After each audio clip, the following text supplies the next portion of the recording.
Let's take a look at the Haftorah today. There's books here, there's plenty of books. It's kedai to look inside. This Haftorah for Shabbos Chanukah is borrowed from Bahaloischa. So Rabbi, if you look in Pashas Bahalotcha, you'll find the Haftorah for this Shabbos from the book of Zechariah. Please look inside. It's kedai to look inside. If you look in Pashas Bahaloischa, this special Haftorah for Shabbos Chanukah is borrowed from Bahaloischa because it speaks about the menorah. What page is it on? On the book of the Articles, page 1210. Just look for Pashas Bahalotcha in the Haftorah. The book of Zechariah. Roni v'simchi bas Tzion. Who was Zechariah? Zechariah lived at the beginning of Bayit Sheni. Zechariah lived at the beginning of the Second Temple period. And it's amazing that even though he lived 200 years before the Chanukah miracle, but amazing, in chapter 2, Pasuk 14, he seems to be speaking about what? Chanukah. Yechiel, how can that be? He lived over 200 years before Chanukah. Look what he says. This is the beginning of Bayit Sheni. Now remember, the Second Temple period was a misken. How do you say that in English? Misken. Poor compared to the first. There was no Aron, there was no Luchot. The Urim V'Turim was not plugged in. And no Shem and Amishcha, no Malchus Beis David. So how did God show that he still dwells among us? So if you look at chapter 2:14 in Zechariah, Roni v'simchi bas Tzion, ki hin libo v'shechanti b'tochech num Hashem. Sing and be glad, la la la la, daughter of Tzion, for behold, I am coming, and I will dwell in your midst, the word of Hashem. I'm going to open the door because I'm a little warm here. So, v'shechanti b'tochech. How do we know that God dwelled in the Second Temple? Remember, Yechiel, Zechariah is speaking about the Second Temple. There was no ark, there was no tablets, no Davidic kingdom. It was a miskin. So how do we know v'shechanti b'tochech? How do I know that I, God, am still dwelling in your midst, says Hashem? So Zechariah said, 200 years before Chanukah, what? The Chanukah miracle that's going to be 200 years after Zechariah died, that's a sign that what? That God still dwells among the Jews, despite the fact that the ark is hidden or lost, despite the fact that what? We don't have a Malchus Beis David. Okay, so this is speaking about current events. We'll see how it's speaking about current events. Fasten your seatbelts. Fasten your seatbelts. Last night, the Balkari made a slanderous speech. Terrible. Slandering the Jewish people. Tumas Keri. I mean, that's an understatement. Slandering the Jewish people. That Jerusalem was occupied territory, he said. We're occupying the Kotel. Isn't that bizarre? But look what God said 2,400 years ago through the mouth of Zechariah. What does Zechariah mean in English? God remembers. Now look, when a prophet is talking, there were millions of prophets, only 48 are recorded, because those millions, where Megillah says, are speaking what? For their time, we don't care. Not interested. But the 48 in Tanakh, Yechiel, are not speaking what? For that time. They're speaking for today. It's incredible. Look what God answers the Balkari and the abomination and the UN. Look at Pasuk 16. Hashem will take Yehuda as his heritage. Yiddish? Now how would you say settler? How do you say settlers in Hebrew? Who knows Hebrew good here? What? How do you say settlers in Hebrew?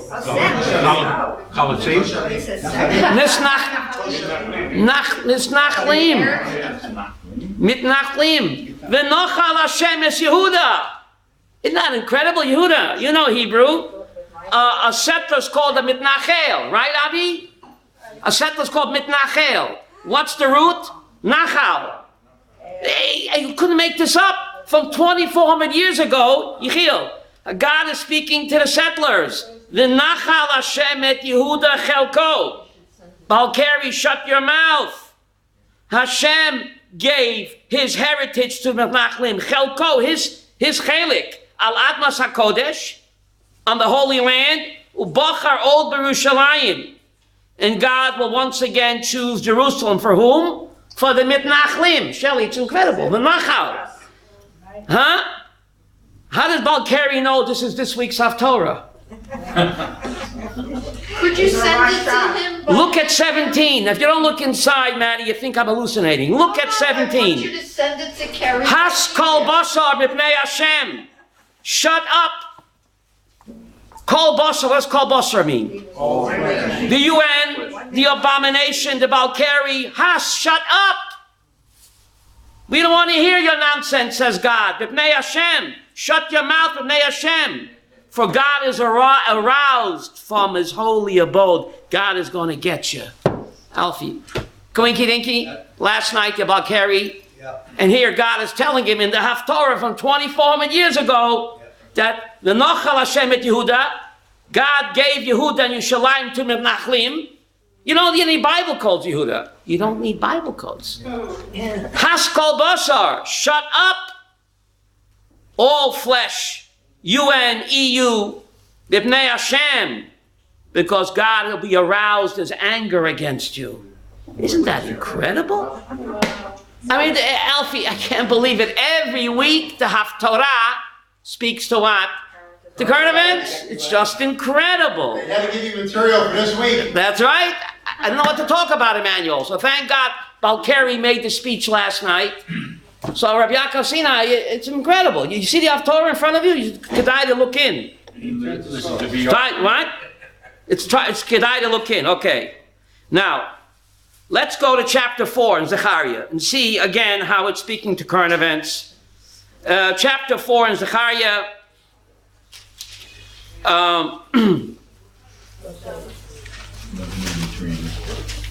The angel, he had an angelic guide. In his mystical vision, he had an angelic guide. So he says in chapter 4, Pasuk 1, have that? How does that begin in English? Have that? The angel who spoke with me returned and woke me up. The angel who spoke with me woke me up. Now remember, all prophets besides Moses got their nevuah through an angel.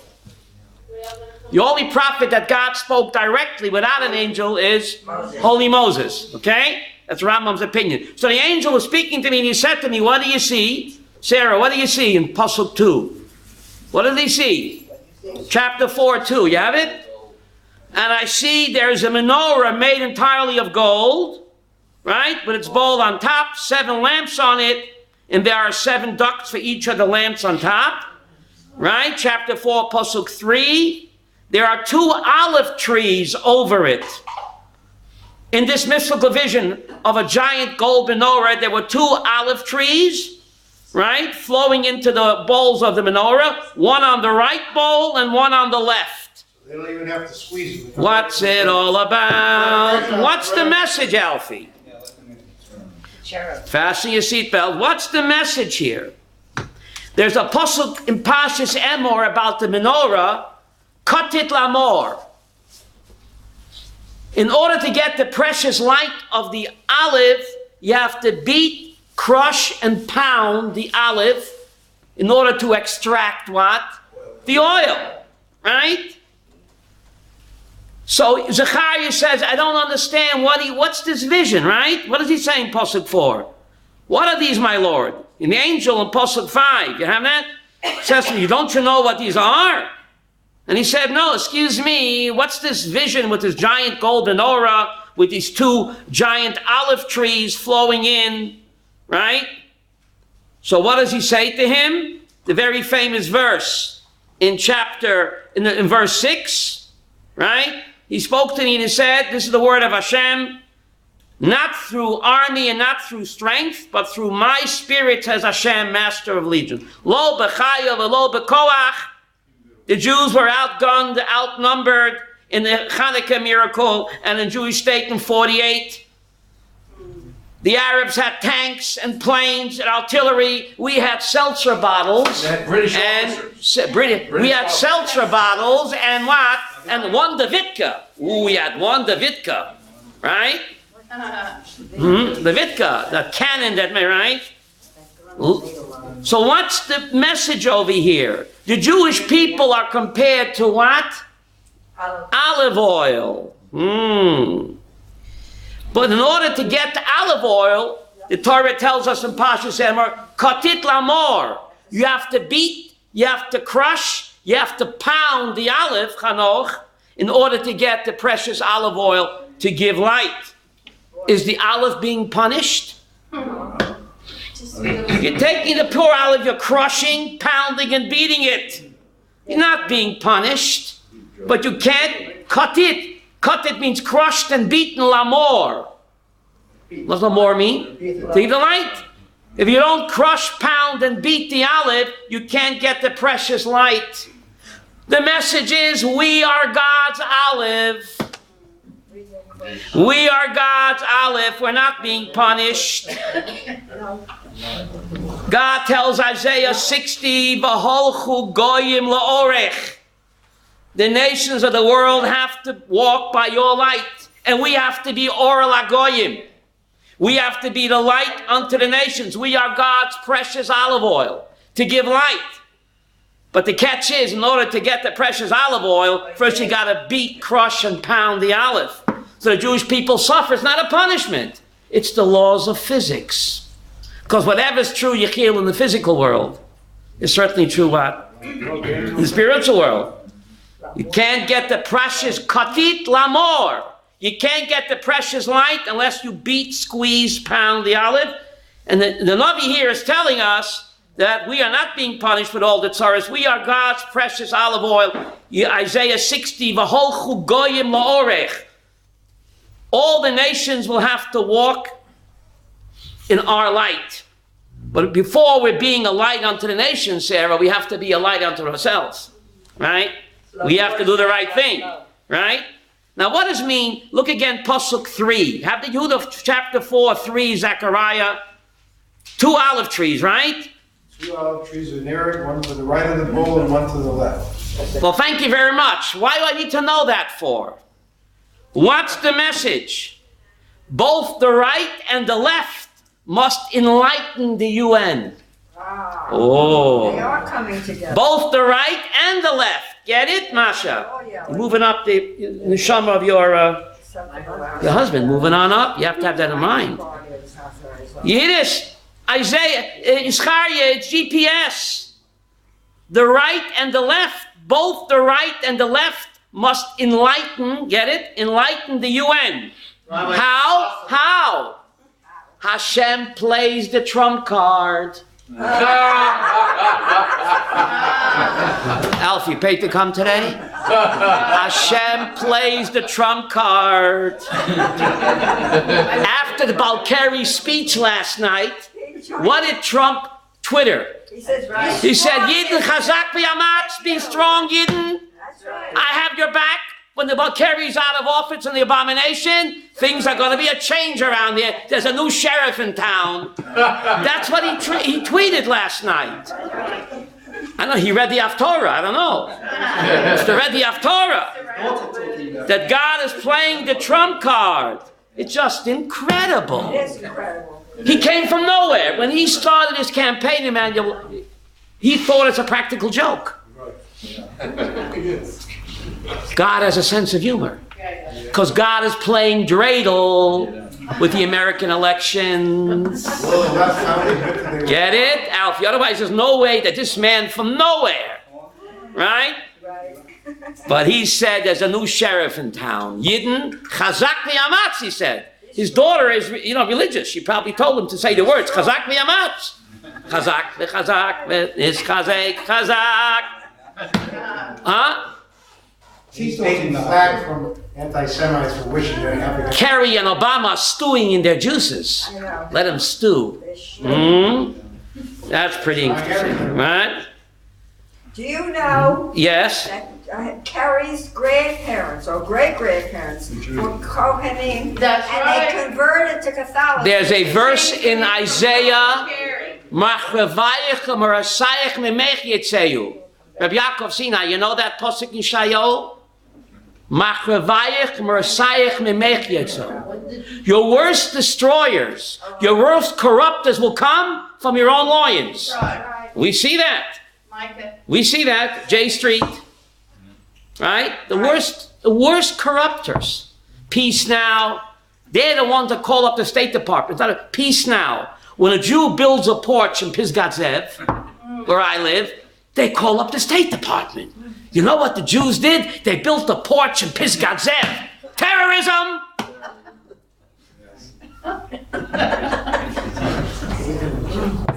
I don't know whether to laugh or to cry. I don't know whether to laugh or to cry, Elisheva. I don't know whether I should laugh or cry. Laugh, Rabbi. Right? Laugh, Rabbi.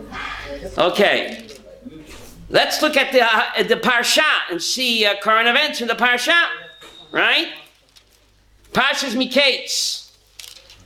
I know Rabbi Yaakov Sinai loves Gematria. You got to look at Parshas MiKetz, the very first pasuk. Bereshis 41:1. If you just came, now hear this, Beryl. Now hear this. You got to look inside. Look in with somebody. It's important. Otherwise, you might think I'm hallucinating. Bereshis 41:1.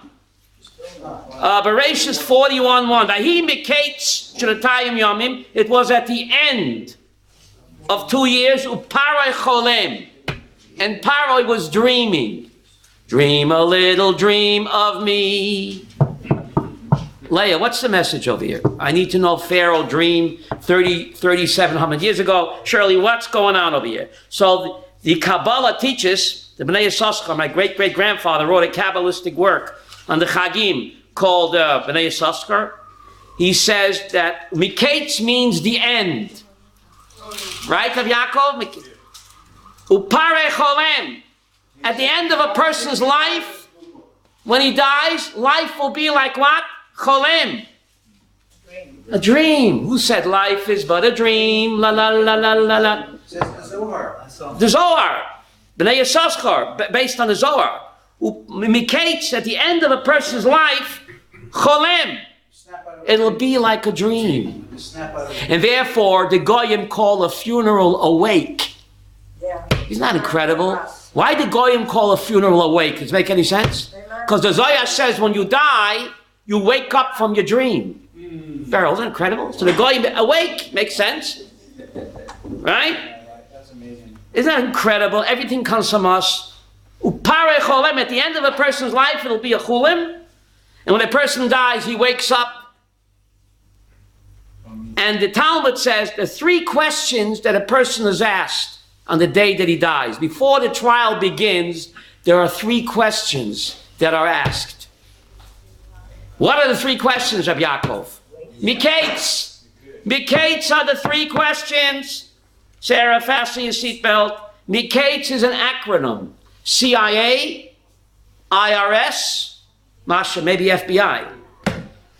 The 3 questions the Talmud Shabbos says that a person is asked when he wakes up from his dream after death is MiKetz. The Mem stands for what? Masa Matan B'Yamunah.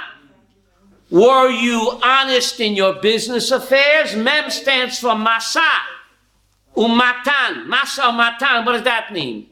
In your wheeling dealings. B'Yamunah, were you honest in business? Kuf. What does Kuf stand for? Kovata itim la Torah. Did you come to the OU every day? Or at least twice a week to study Torah or the Asper Yeshiva? Beryl. Kuf. Kovata itim la Torah. Did you set aside every single day to study Torah? What are we left with? Tzadi? What does Tzadi stand for? Tzipita Yeshua. Tzipita Yeshua. Did you anticipate wishing and hoping for the Mashiach? Beryl, those are the trial begins. When a person dies, he wakes up, Cholem, and he's asked MiKetz. Did you anticipate? I didn't get that. I get it. Mem stands for Masa Matan B'Yamunah. Were you honest in your business dealings? Kuf, Kovata Itim La Torah. Did you come every day or at least a couple of times a week to the OU or the Ashper Shiva to study Torah? Tzadi Tzipita Li Yeshua. Tzipita. Did you anticipate? Did you hope for the Yeshua? Means what? The final salvation. Looking forward to it. Okay? Now, Paroi was standing al Hayor. Paroi was standing, what did it say? In denial? What do they say, yes, Sarah? What do they say in English? Standing over the river. How do you stand on? He was standing on denial, or was he in denial? Standing over. I think he was in denial. I'll tell you who was really in denial. I'll tell you who was really in denial. When the brothers came to Yosef, right? They came to Yosef. He recognized them. They didn't recognize him, right? They bow down to him. He says to them, I fear God. In Bereshit 42:18, Yosef tells them, they think he's Tutankhamun, right? Bereshit 42:18, he tells them, on the third day, they were in jail. He put him in jail, right? Do this and live, I fear God. Tutankhamun, Ramesses, mentions God's name. And the bells don't go off. Emmanuel, the Egyptians were pagans. They worshiped so many deities. Where's this so-called pagan mentioning God's name? And it doesn't set off any bells. The brothers were in total denial. Yosef is in their face. There's so many hints there. They're none so blind as he who refuses to see the truth when it's staring him in the face. Right? They were in such denial that they said, don't confuse me with the facts. What's the current event, Shirley? The peace process, the two-state solution. It's so bizarre. It makes no sense. And they keep beating a dead horse. Same thing over. Right? Over and over again.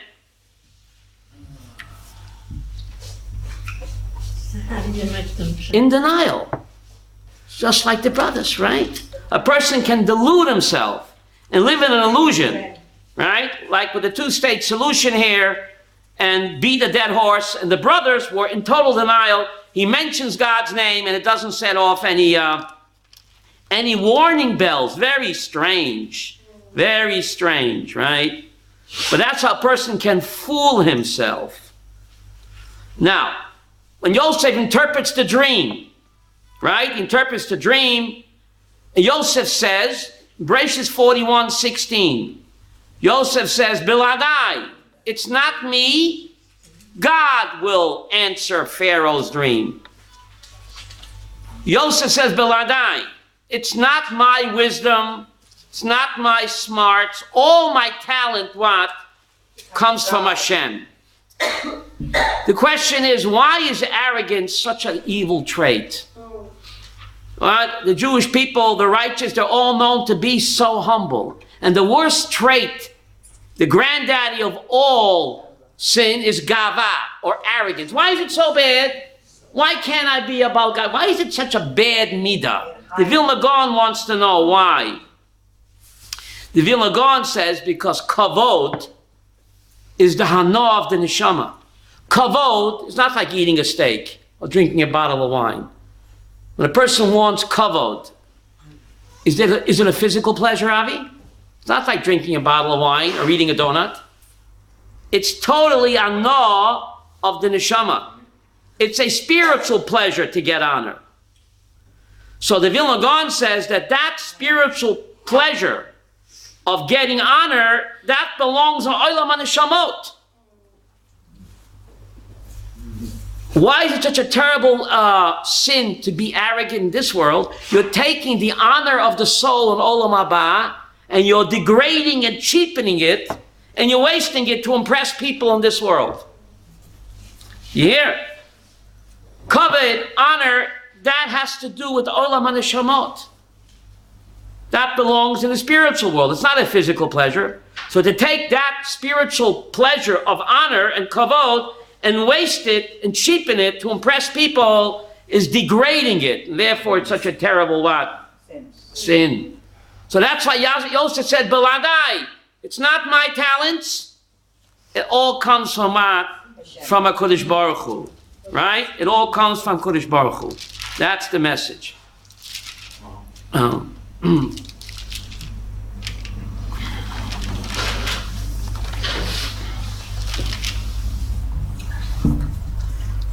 Now, the brothers don't know that they're facing Yosef, right? The brothers don't know what's going on. He's playing with them, right? He's playing with them. What is he? He's allowed to take revenge and bear a grudge, Sarah? No. So what's he doing over here? What's he doing over here, huh? It looks like he's playing with them, like a cat plays with a mouse. But you're not allowed to take revenge or bear a grudge. He wants to be a tshuva. What? So I'm allowed to what? Stick it to somebody. Is he playing God? Well, he says only God will know. So What? He is playing God. What? He plays God, but he says God will interpret, then he interprets. Where does The Ramban asked this question. Yosef HaTzadik looks like he's taking revenge, bearing a grudge against the brothers. So the answer is, says the Ramban, that Yosef knew that the dreams were prophecy. The dreams were prophecy, and the brothers had to bow down to him, and if he revealed himself right away, they wouldn't bow down to him. So that justifies antagonizing them? Very strange. We see, says Nachmanides, when a prophet gets a prophecy, he can't sit back and wait for it to happen. He has to make it happen. So Yosef knew that if he'd reveal himself right away, they wouldn't bow down to him and the nevuah wouldn't come true. So therefore, a Navi is allowed to suspend the Torah law. Harat Shah, not allowed to take revenge or bear a grudge. But Yosef was a Navi, the dreams were nevuah, in order to make sure that the nevuah plays out, and Navi can what? Temporarily suspend what? A Torah law. As we find Eliyahu Navi on Mount Carmel told the Jews to sacrifice on Mount Carmel on the Yom Kippur when Shlomo HaMelech dedicated the Beis HaMikdash. That Yom Kippur, the Jews feasted instead of fasting. Don't try this at home. But this is the answer. Yosef knew the dreams were a nevuah, and a Navi has to scheme to make sure that the nevuah plays out, even if it means temporarily suspending a Torah law. But again, only a Navi can do that. B'torat hara'at shah. And today there are no Nevi'im, so this doesn't apply today. This doesn't apply today. Who do you know What? who would not What? take revenge for someone trying to kill you? No, but that's something else, Maddie. If someone, habal lahargacha, hashkem lahargo. Don't mix me up. Right? Habal lahargacha, hashkem lahargo. What does that mean? If someone is out to kill you, get up and kill him first. That's not taking revenge. The first mitzvah in the Torah is what? Staying alive, right? That's the first mitzvah in the Torah, right? Revenge means after the fact. After the fact, you can't take the law into your own hands. You have to go to the police, to the dayanim. But if someone is out to attack you, get up and kill him first. Judaism doesn't believe in turning the other cheek. That's the wrong religion. Habal lahargacha, hashkem lahargo. Someone is out to kill you, he's a rodef, you have to kill him first.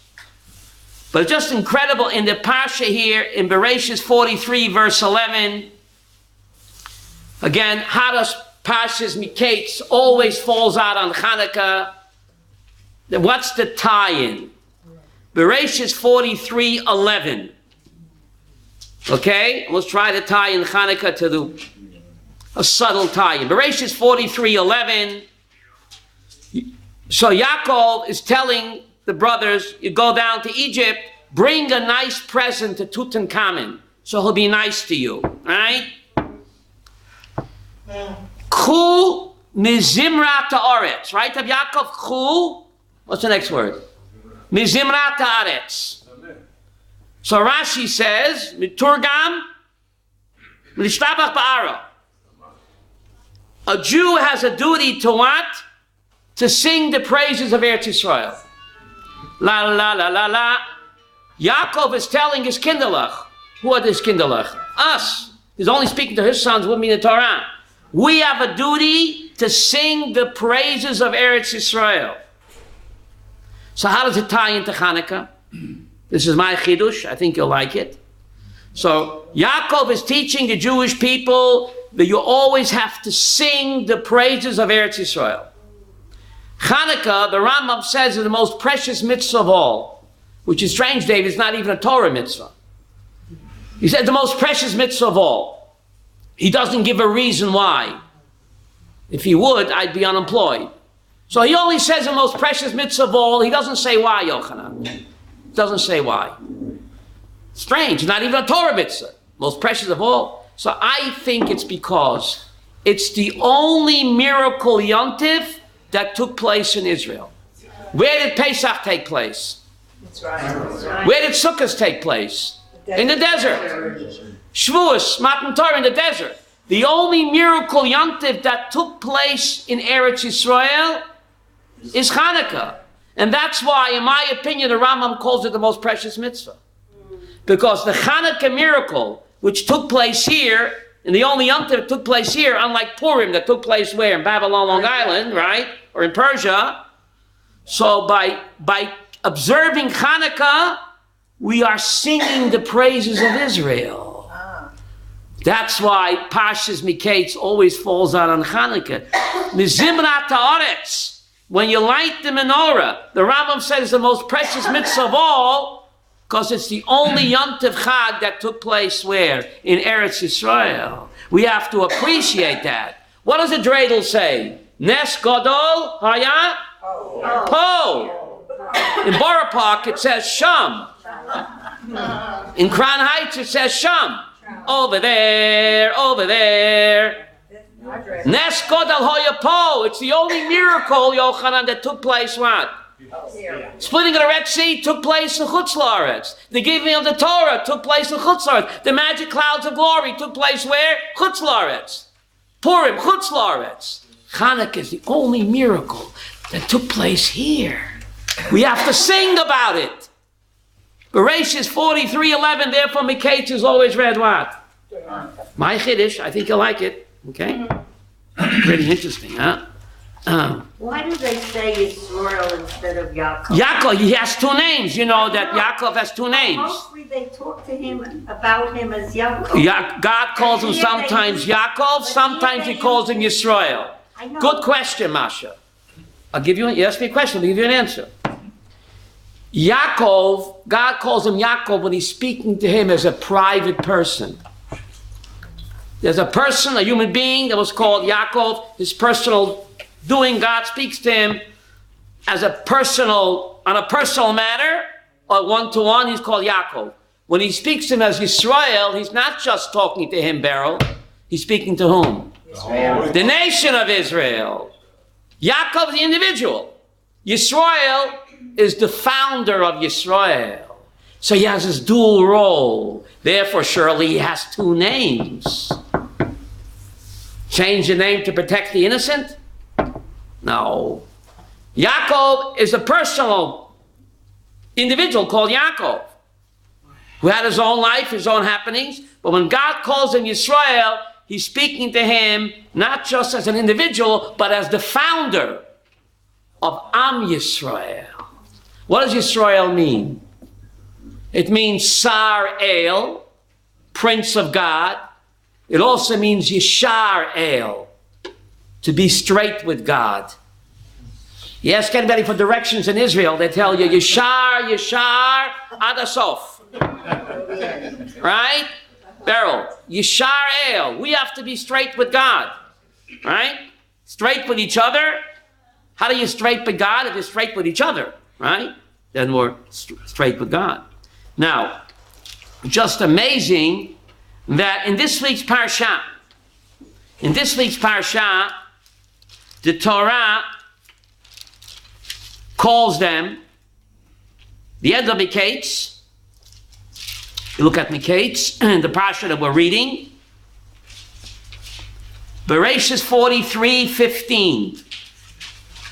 43:15. Yeah, 43:15. Vayikchu anoshim et amincha. the men took the mincha. They took the present that their father sent them to give it to whom? To Tutankhamen, in order they should go easy on them. See 43:15, Yechiel, it says the men took. Right? Look at Pasuk 16. It says again, Hu Anoshim. Again it says Hu Anoshim. In 43:16, Yehuda, it says Anoshim, Anoshim. In 43:17, Vayova Ish et Anoshim Beit Yosef. 43:18, it says what? Anoshim, over and over again. Sarah, if you count, 10 times in the Parsha. Bereshis 43:24. Vayova Ish et Anoshim.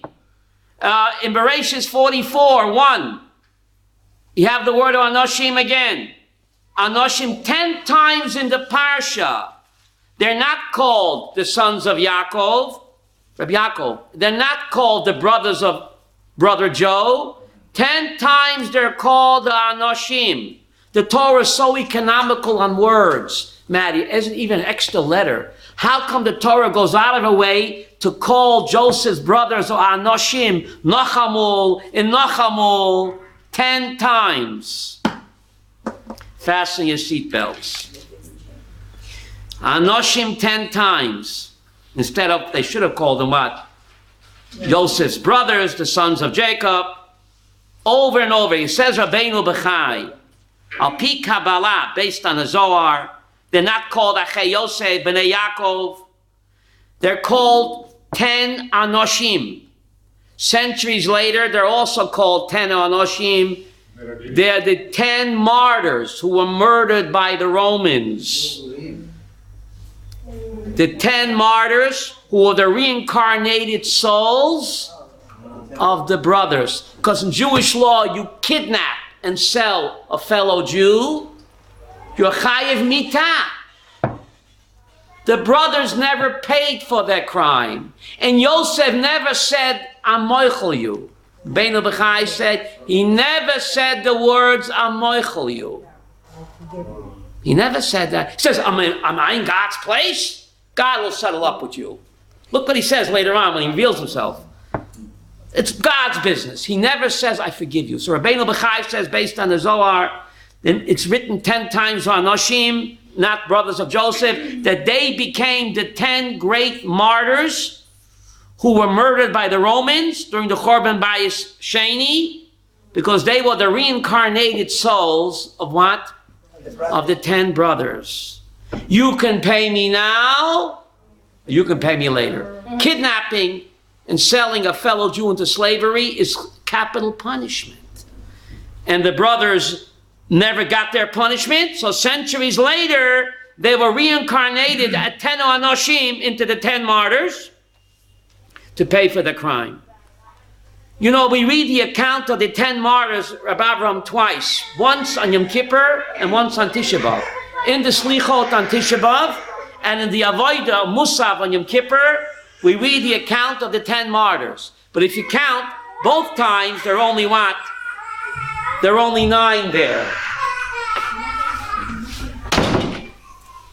There are 10 martyrs. The name of Anoshim is written 10 times because there were 10 martyrs, right? Rabbi Kiva and his colleagues. But very strange, Avi, because when you read the Tisha B'Av Slichas and the account on Yom Kippur, there are only 9 mentioned. David, have you got somebody? One got pardoned. Beautiful, Yehuda. If you look in the Gemara Avodah Zarah, 10 were Gemara Avodah Zarah. 10 were condemned, but Rabbi Eliezer HaGodol was pardoned at the last minute. 10 were condemned, Beryl, but only 9 were executed. Tractate Avodah Zarah. Rabbi Eliezer HaGodol, he was what? Pardoned. Why was he pardoned? By the Roman judge, the Roman governor. So Rabbeinu B'chai, because Rabbi Eliezer HaGodol was the reincarnated soul of Chanukah, of Reuven. Reuven wasn't at the sale of Bechiras Yosef. Remember, he wasn't there. He returned to the pit. He said, the boy is gone. What's going to happen? He wasn't there. By Yosef Reuven al Habor, he wasn't there. He was out to lunch. He wasn't there. Said Rabbeinu B'chai, based on the Zohar, Rabbi Eliezer HaGodol was spared his sentence of death? It was commuted or pardoned? Shirley, what do you say? Commuted or pardoned? Because Rabbi Machai says he was the reincarnated soul of Ruvain. And Ruvain was not by the sale of Yosef. So therefore, there's only 9 martyrs executed, even though 10 were what? Condemned. Look how David, by God, everything is a cheshbon. It's measured to the Sarah. How God, everything is measured exactly. Including What? Rabbi Elazar Gadol, the great sage. At the end of his life, he was put in the cherem. Do you know that, Shirley? No. This great sage. You look in Tractate B'Metzia, page 59. They had a big machlokas on the laws of Tumah. Whether it's Tumah, not Tumah, whether an oven. When is an oven called finished? So if a dead rat falls into an oven, the oven becomes Tameh. But if the oven is not complete yet, Chanoch, then if a dead rat falls there, it's not Tameh. It's only Tameh when the oven is what? Complete. Any keli that's not finished, even a dead rat falls in or a dead lizard, it's not Tameh. The $64 question is, when it's considered what? Finished and complete. Right? So the Chachamim held that what? That it was complete, and therefore the dead rat was metama. Rabbi Elazar held no, the oven still is not finished, it's tohor. And he said, if I'm right, let God in heaven testify that I'm right. But Metzia, page 59, your hair will stand up. All the rabbis said that he's wrong. He said, if I'm right, I want God to confirm I'm right. The heavenly voice came out and said, why argue with my son Elazar? You know the halacha is like him. So the rabbis got up and said, what? Excuse me, God. Loi b'shamayim he. The Torah is no longer in heaven. God, you don't decide anymore. Say, Jews have chutzpah, right? The rabbis outvoted God. But Metzia, page 59, you can look it up. It is. Right. So the rabbis asked Eliyahu Hanavi afterwards, was God angry with us? No. He said, God smiled, kaviyachol, like a proud papa. He said, "Tzchuni bonai, my children have defeated me." It's like a papa that's testing his kinderlach, and the kinderlach passed the test. It's like a proud papa. He said, "My children have defeated me." What does that mean? It's written in God's Torah, "Loi b'shamayim hi," that once God gave the Torah, it's no longer decided in the heavens. It's only decided what on earth, right? And achrei rabim lahatot. The Torah also said majority rules. It doesn't matter if Rabbi Elazar is right or not. The majority rules.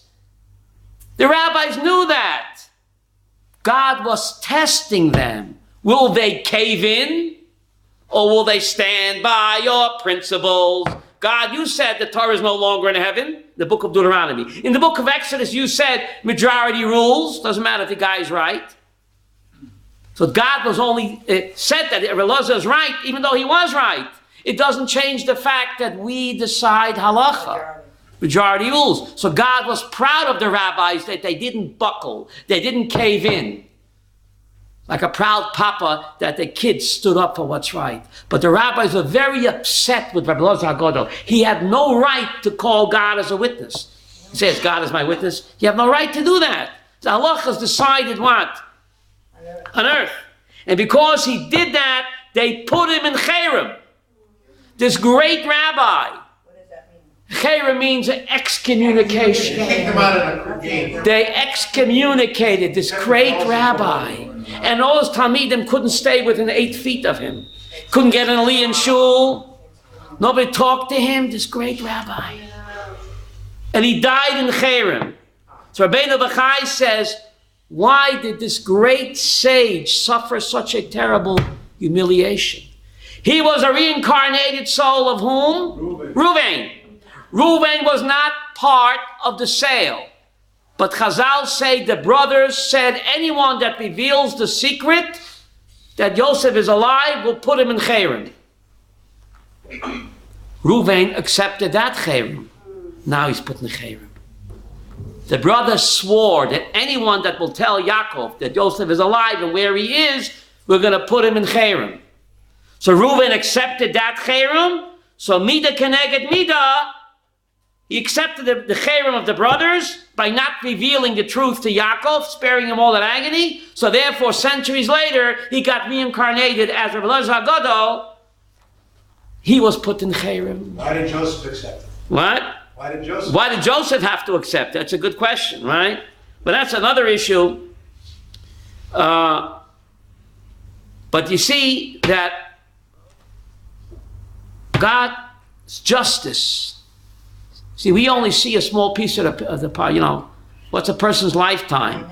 But we've been here many times. Gilgulim, that explains the suffering of the righteous. In fact, the whole book of Job was written. Why was the book of Job written? Says Ramban. To prove the doctrine of reincarnation. Job was a righteous man. Any righteous person that suffers and doesn't know why, the answer, says the great Nachmanides, the secret is reincarnation. Is reincarnation. So we come to this world and with unfinished business. It's not a punishment, it's tikkunim. Tikkunim. And according to the Zohar, every person that you meet in this world, then are no chance meeting. No chance meeting. Every person that you meet and you interact, deja vu. Who said it's deja vu all over again? Who said that?